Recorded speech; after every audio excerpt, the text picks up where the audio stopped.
สบายดีสบายดีท่านผู้ชมเนาะถือว่าคลิปนี้ก็เป็นคลิปที่บ่าวบุญนำได้ใช้ชีวิตเอาตัวรอดอยู่ในป่ากับพี่น้องพ่อต้องเหลืองเนาะนั่นหรือว่าคนป่านั่นเองพี่น้องเอ้ยภาพบรรยากาศนี้ก็ต่อจากซ่องใหญ่เนาะคือว่าเป็นการทำอาหารต่อทำอาหารแล้วก็จะได้เตรียมอ่าเดินทางไปสู่หมู่บ้านที่ว่าลึกลับมื้อนี้เป็นมื้อที่2แล้วที่พวกเราได้มีการเดินทางเนาะ ถือว่าเมื่อคืนนี้การนอนพักผ่อนอยู่ที่นี่เมื่อวานนี้ก็เดินทางมาตั้งแต่บ้านหมดมื้อพี่น้อยแต่ก็บ่ถึงเนาะพอก็ได้มานอนอยู่ณที่นี้พักผ่อนอยู่ที่นี่โอ้โธ่ภาพบรรยากาศก็ถือว่าเดี๋ยวนี้แสงแดดออกมาก็เริ่มอบอุ่นละเมื่อคืนนี้ก็ถือว่าโอ้หนาวเนาะตอนนี้ไอ้คุณเพิ่นก็ไปเอาน้ำมาแล้วพวกเราก็จะได้ล่ามของอยู่ของกินอันนี้ก็คือเป็นป่าที่ว่าไอ้คุณเพิ่นซอกให้เมื่อคืนนี้พี่น้องเอ้ยเฮ้ยนี่เขาล้างใส่ตัวนี้ก่อนก็ได้นะน้องเนาะนี่ใส่ถุงนี้ก่อนก็ได้นะเนาะอันนี้ปลานี่บ่เคยเห็นจักเทื่อปลาอีหยังแบบนี้โอ้ปลาพันธุ์ปลาพันธุ์รุ่นใหญ่พี่น้องเอ้ยอืม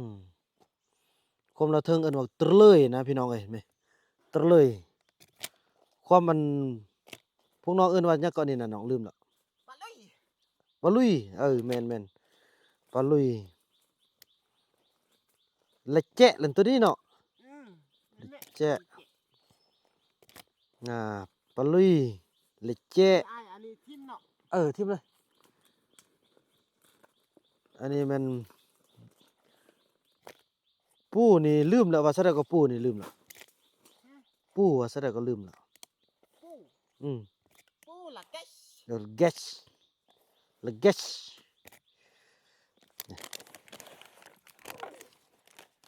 ละเกช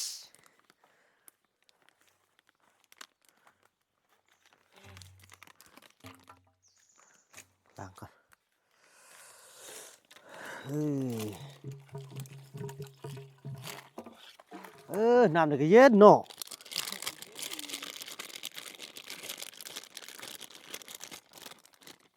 ละเกช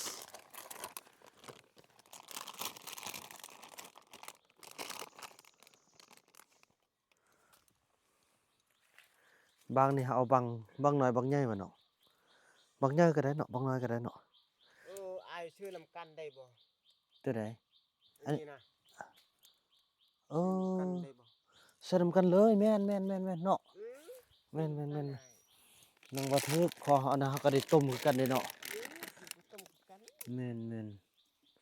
แต่ว่ามันนั่นฟดโอ้นั่นฮอดเอาเนาะเฮ็ดจั่งใดวะย่าว่าเขาต้มต่างหากบ่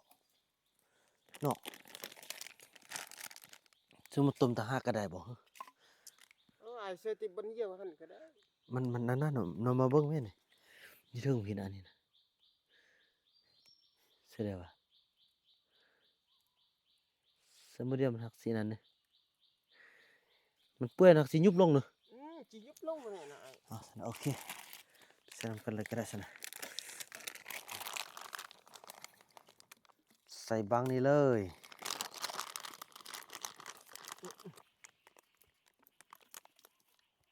โอ้ไก่คันเนาะ คันดิ้งกุ้งไอ้คูนป้าไอ้คูนไปไต่เมื่อคืนบ่าวบ่นำบ่ฮู้เมื่อได้พี่น้องนอนหลับคูนไปเก่งเด้ไอ้คูนนี่พี่น้องมันดีเด้เราฮู้ว่ามื้ออื่นเราสิกินหยังเด้เราเฮ็ดเรายังถามว่าเป็นไอ้นู่นเฮ็ดแบบนี้บ่บ่บ่เฮ็ดไอ้เถิดปื้อเราเราหมดแล้วอันบ่อย่างที่อันนี้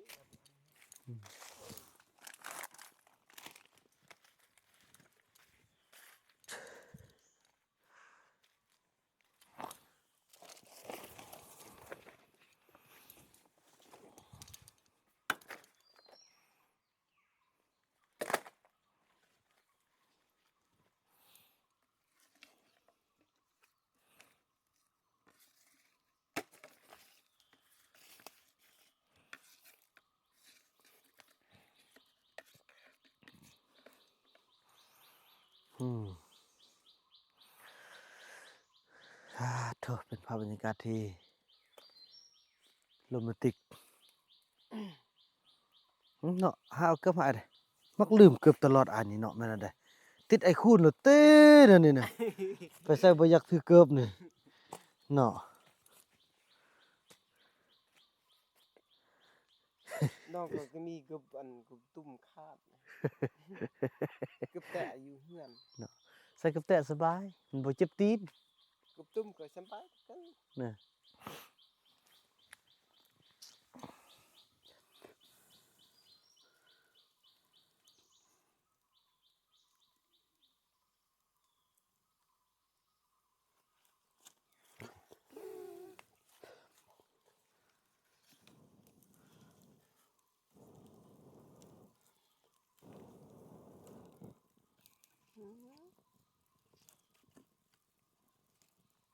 ป้านกบ่กะหลายเนาะ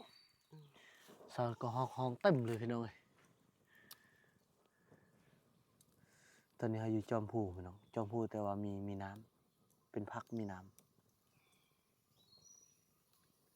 จากนี้เราจะขึ้นไปฮอดจอมพูมีเส้นทางบ่ อืม ถ้ารถซิ่งเข้าหันเนาะแล้วก็ลงไป อันนั้นขึ้นเลาะนี่นะก็ขึ้นหันนี่อ่าง นี่ ซอดหันนั่นไต่ขึ้นหันน่ะก็ลงหัน ลงฝั่งนั้นพุ่นฝั่ง ล นู้ ง น หันแล้วก็ขึ้นที่อันขึ้นลุกหัน คืนพัวลมตึม ขึ้นหันแล้วก็ลง ก็ลงไปตึมแล้วก็แม่น ลงไปหอนหันแล้วก็ ฮอดน้ำเลาะขึ้น บ่เลยเลาะเลย อืม ไป ไปพุ่นแล้วแม่นเลย นอกยี่บอกหรอก อืม บอกทาง เอ้ยบัดเมื่อนํกันเอาเนาะ อืม มันหลายบ่อนไอ้คือสิบ่จื้อนี่มันนึงไอ้นำบ่ฮอดเฮือนซำแหละ บ่ฮอดเฮือนเลยวื้อ เข้าไปป่า ไปซอกไอ้ดำตายคักแหละ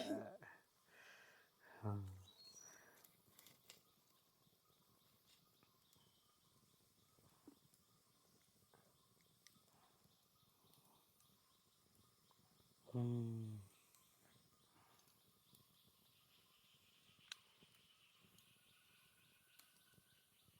บ่แปลกเลยที่เขาเจ้าอยู่แล้วมีความสุขพี่น้องเอ้ยมันเป็นบ้านของเขา มินี่ปั๊บปั๊บปั๊บเป็นยังก็ คืนนี่นะ อืม มักไม้ตกตี ห้องนี่เป็นพูดได้บ่ดึงปั๊บปะบ่ดึงพับปะเอ้า ต้นน่ะเมื่อคืนนี่นะ คืนเนี่ย ไอ้คือบ่ได้ยิน นี่โตน้องยินดังแห้งขนาด ห้องปั๊บปั๊บปั๊บพุ่น อืม โอ้ ปั๊บปั๊บปั๊บเลย ไอ้นำบ่ได้ยินหยังเลยนอนหลับเลย แต่ไอ้นอนมันโกน ไอ้นอนโกน อืม โอ้ดังแห้งนี่ แต่ค่อยแท้ว่า เออ เขายินอันน่ะห้องปั๊บปั๊บปั๊บเอาช่องบ่เห็น อืมมันเงี้ยนติหมา อันแม่นพี่เนี่ยปึ้งเนี่ยไฟตู้ตู้ตื่นไม่ ว่าแต่เรื่องพี่ไอ้คุณ ปั๊บปั๊บปั๊บปั๊บปั๊บอยู่เมื่อคืนเลยไอ้ตื่นละไอ้พี่มาแล้วเอ้ย น้องบ่เคยจบติตัวพี่น่ะ เจ็บตะเคือ นี่ล่ะเพิ่นดูแลเฮาเพิ่นเบิ่งแยงเฮา ไอ้คุณเอ้ยว่าน่ะสัญญาณของเขาพี่ผู้สาวพวกน้องเอิ้นอาจิบ่ อาจิ แต่ก็มีแต่เขาเว้าซื่อพวกน้องก็บ่เห็นจักเทื่อเนาะ บ่เห็นอ้ายไปเสยเด็จก็บ่เห็นหรอก อยากเห็นบ่อาจิ บ่ยานไปสบายมีโอ้ยสบายละ เนาะบ่มีแล้วเนาะ บ่มี เพิ่นเบิ่งแยงเฮา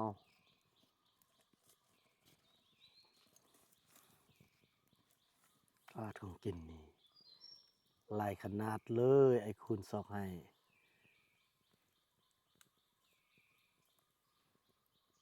บ่ยานตายพี่น้องเอ้ยมานำไอ้คุณนี่ดุมันเบิ่งบ่จักบังไม้บ่จักเกียมลามเขาบ่จักอันซอกของอยู่ของกินท่าพี่น้องเอ้ยสุดยอด มันไล่เก่งไล่เด้อไอ้คุณเมื่อนี้ไอ้ซื้อโทรศัพท์ให้ โดย อืมจนอยากได้โทรศัพท์พี่น้องเอ้ยเป้าฮู้สึกสัมผัสได้กับบรรยากาศที่เหน็บหนาวเมื่อคืนนี้นะสาดบุญรอดได้ที่พาลูกมาอยู่นั่นนี่เดียวว่า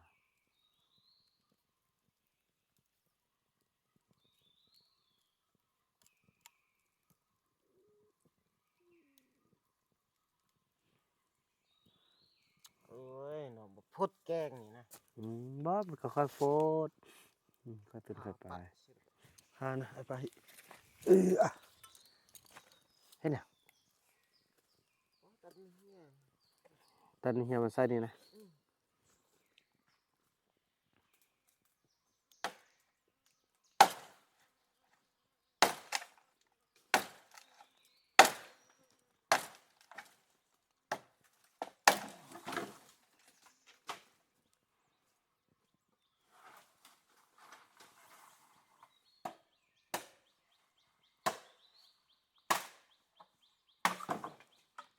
อืม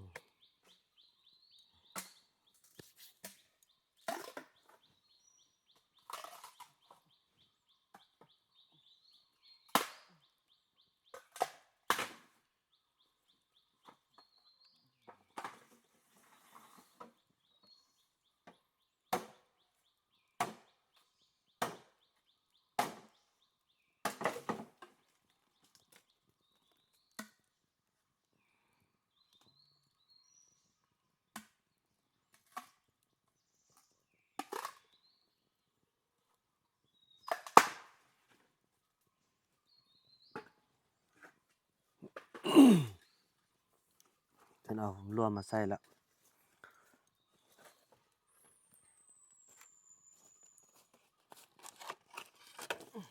ก็จะฟันนี่แม่นยำขนาดเลยพี่น้องเอ้ย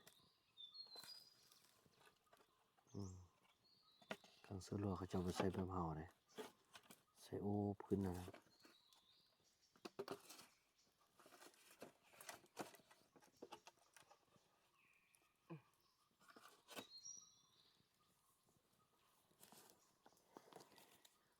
มาผ้าเป็นผ้างองเป็นชิ้นนี้ผักคด น้องฟันนั่นเมื่อคืนนี่ติฟันนั่นก็ฟัน ตัดเต้า เต้าเมื่อคื วัน น นี้เนี่ย หัวแรงวันนี้เนาะระวังปลัดเด้อ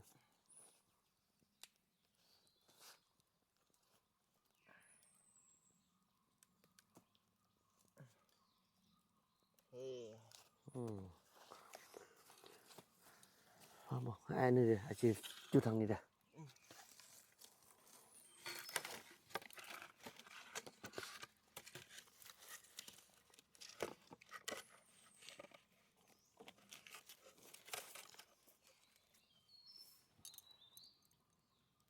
ทางรถซิ่งนี่ออกไปใส่ออกไปบันบางคำหรือว่าไปทางเมืองเพียง บ่อายไปนี่ก็ลูกกันน่ะตุกห้วยเนี่ย ทุกวัน อืม ลองไป ตุกห้วยแล้วก็ลองโอ้ยอายยากมันยากหรอก ยากบ่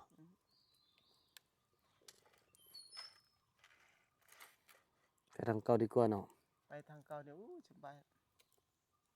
จนว่าสำบายเลยนี่ ลูกหันตุกห้วยเลาะนำ อืม 5 โมงโอ้ยบ่ฮอดจักดีละอาย อืม อู้ยอมแล้วอันขี่รถก็ฮอดจิบก้นขี้ก็ฮอดบ้าน อืม อู้ไกล เนาะ แต่หากมีคุ้มหลายอายมีคุ้มหลาย นี่อ๋อตัวแดดเริ่มออกแล้วเนาะ กำลังแดด แดดเริ่มออกแล้วพี่น้องเอ้ย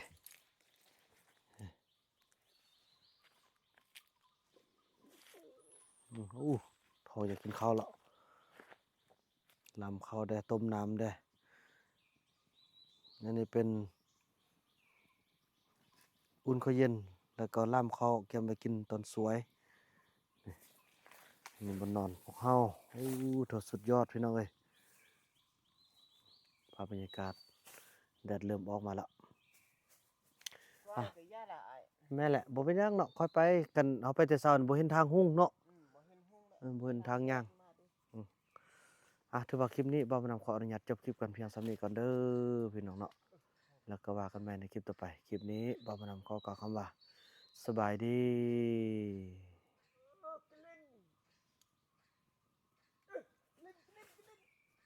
ฮะ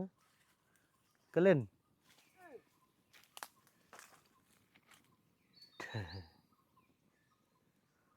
จะสั้นเนาะพี่น้องเนาะ